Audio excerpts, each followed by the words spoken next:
wabarakatuh. Untuk pembahasan kita kali ini adalah kita akan membahas terkait dengan Virtual Trunking Protocol atau yang disingkat dengan VTP. Di mana VTP ini adalah salah satu protokol kepemilikan dari Cisco, yang mana VTP ini hanya kita dapatkan di perangkat Cisco saja dan tidak akan kita dapatkan di vendor jaringan yang lain. Fungsi dari VTP ini adalah fungsinya adalah untuk membantu kita dalam memanage atau mengelola pengelolaan dari VLAN, mulai dari penambahan, kemudian pengurangan, dan juga penamaan dari VLAN yang akan kita buat. Fungsinya adalah jika kita akan membuat beberapa penamaan VLAN dan nomor VLAN yang nantinya akan didistribusikan ke banyak perangkat switch. Tentunya dengan menggunakan VTP ini, VLAN yang akan kita buat cukup kita atur pada satu perangkat switch saja. Kemudian nanti semua VLAN yang telah dibuat ini akan didistribusikan ke semua perangkat switch yang terhubung atau yang telah dikonfigurasi dengan VTP. Nah, untuk VTP ini sendiri memiliki 3 mode. Yang pertama adalah server. Nah, di VTP server, mode server ini berfungsi untuk mengelola semua penamaan dari VLAN, mulai dari menambah, kemudian mengurangi, dan juga memberikan penamaan dari VLAN. Nah, kemudian mode yang kedua adalah client, VTP client, di mana VTP client ini adalah fungsinya adalah hanya menerima informasi VLAN yang dikirimkan oleh VTP server. Jadi di mode client, di sisi switch ini tidak bisa menambah atau mengelola atau melakukan perubahan dari VLAN yang ada. Kemudian yang ketiga adalah transparan. Jadi transparan ini dia fungsinya hanya sebagai perantara saja dari pengaturan VLAN yang ada di jaringan kita. Nah, tetapi dia tidak bergabung ke dalam VTP yang hasil distribusi dari server. Jadi dia hanya akan meneruskan dari VTP server ke VTP client.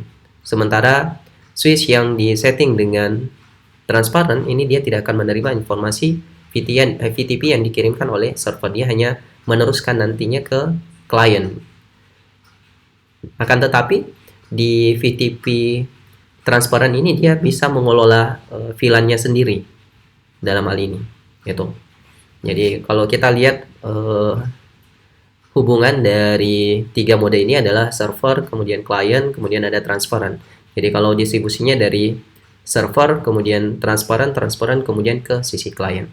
Dan informasi dari VTP ini didistribusikan dari server ke client atau ke transparan melalui jalur trunking itu. Nah, kita langsung coba ke prakteknya. Jadi kalau pengaturan VLAN secara konvensional adalah kita harus menambahkan pengaturan VLAN di masing-masing switch, mulai memberikan nomor dan memberikan nama. Nah, tapi dengan protokol VTP kita cukup membuat VLAN-nya di VTP server, switch VTP server, kemudian nantinya akan didistribusikan ke VTP client gitu. Nah, sementara untuk settingan portnya, switch asset portnya itu tetap di masing-masing switch itu. Nah, ini kita akan lihat. Jadi tahapannya adalah kita setting dulu di VTP server tentunya. Kita buat dulu VTP domainnya yang ini. VTP mulai menentukan VTP version, kemudian VTP mode, kemudian kita berikan domain juga, kemudian password. Nah, ini setelah kita setting mode VTP-nya, kemudian setelah itu baru kita menambahkan penomoran VLAN-nya. Nah, nanti semua VLAN yang akan kita create ini akan didistribusikan ke klien. Nah, ini kemudian barulah kita setting switch port mode terangnya untuk koneksi antar switch ya. Nah, kemudian untuk di sisi klien tinggal kita ubah saja modenya jadi VTP mode klien. Sementara domainnya dan passwordnya itu harus sama antara server dan klien. Oke, baik. Kita langsung ke praktek. Ini saya sudah membuatkan topologinya. Jadi ada dua switch, satu sebagai VTP server, kemudian yang satunya lagi sebagai VTP client. Kemudian nanti di VTP server nanti kita akan buat dua VLAN 2 dengan nama staff dan VLAN 3 dengan nama gas. Masing-masing subnetnya adalah 192.168.2.0 untuk VLAN 2 dan 192.168.3.0 untuk VLAN 3. Nantinya kita akan set switch port mode aksesnya adalah di masing-masing port yang terhubung ke PC. Nah, langkah yang pertama adalah kita set dulu di sisi VTP servernya. Baik, kita konsol, kita enable, kemudian configure terminal, kemudian kita set dulu VTP mode server. Oke, kemudian kita VTP versionnya version 2, kemudian VTP domain misalkan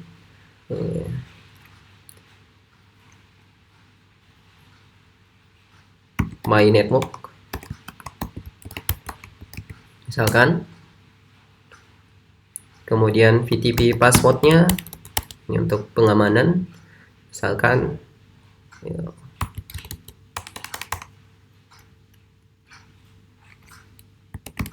admin misalkan, kemudian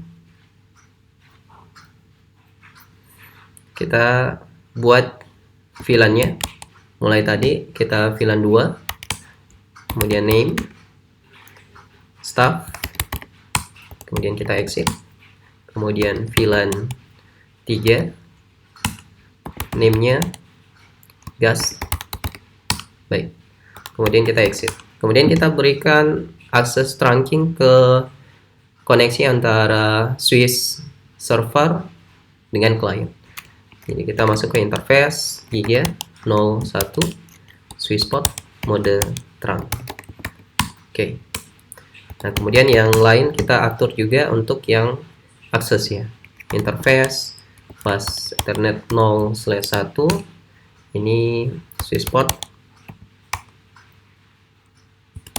akses VLAN 2 kita exit, kemudian 02 VLAN 3 exit. Baik, kemudian kita coba show VLAN brief. Oke, sudah ya. Oke, kemudian kita coba show VTP.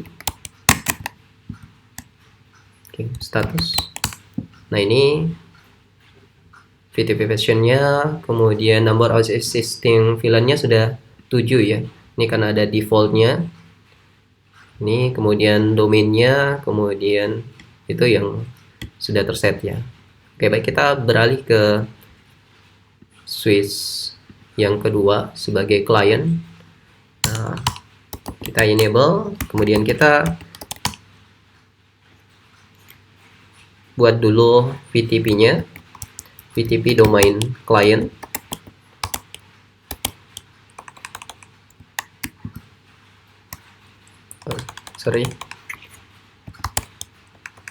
Mode client, kemudian VTP domainnya tadi my network, kita samakan, kemudian VTP passwordnya admin, kemudian VTP version 2. Baik, kemudian kita set juga trunking di interface giga 01 mode trunk. Nah, baik, sekarang kita uji apakah pengaturan VLAN-nya sudah diperoleh di sisi klien atau belum. Kita show VLAN brief. Baik, sekarang sudah ada. Nah, ini adalah kita belum eh, sebelumnya kita tidak mengeset penomoran VLAN ya di sisi klien. Nah, ini VLAN 2 dan 3 ini adalah hasil dari distribusi dari VTP server karena dia sudah join dalam satu domain yang sama. Nah, sekarang kalau nomor VLAN-nya sudah ada, jadi tinggal kita atur pada interface untuk memberikan akses ke masing-masing VLAN mulai dari 01 switchport akses, VLAN 2 exit, kemudian yang 02 VLAN untuk VLAN 3 kemudian exit. Baik, kita coba show VLAN brief.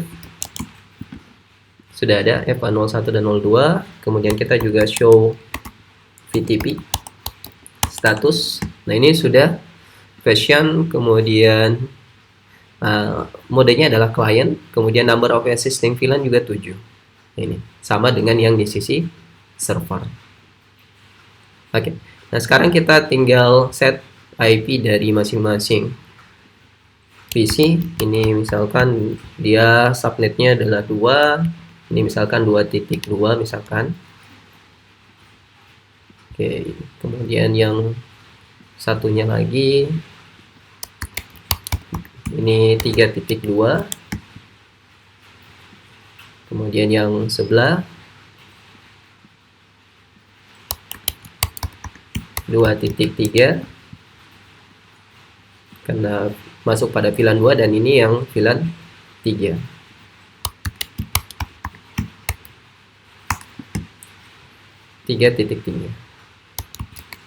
Oke. Baik. Nah, sekarang kita coba tes ping. Kita langsung saja dari PC 3. Saya coba ping ke 192.168 ke jaringan yang sejaringan 3.2 di switch yang sebelah. Oke, sudah ya. Nah, ini belum bisa melakukan ping ke antar jaringan ya, karena kita tidak sampai ke sisi routingnya, tidak ada routing di sini. Jadi ini hanya untuk mensimulasikan dari kerja dari VTP. Baik. Nah, kalau kita cek juga dari subnet yang VLAN 2, ini ping ke 2.2, harusnya sudah bisa. Baik, sekarang kita coba simulasi, misalkan ini nambah satu VLAN lagi. Misalkan VLAN 200 misalkan. Name-nya adalah HRD misalkan. Oke, sekarang kita cek di sisi client. Nah, sekarang kita coba show VLAN brief. Nah, harusnya sudah ada. Ini otomatis ya, karena setiap ada perubahan pada VLAN pada VTP server, otomatis nanti ya di sisi klien juga akan menerima perubahan tersebut. Baik, sekian dari penjelasan saya terkait dengan materi virtual trunking protocol. Baik, assalamualaikum warahmatullahi wabarakatuh.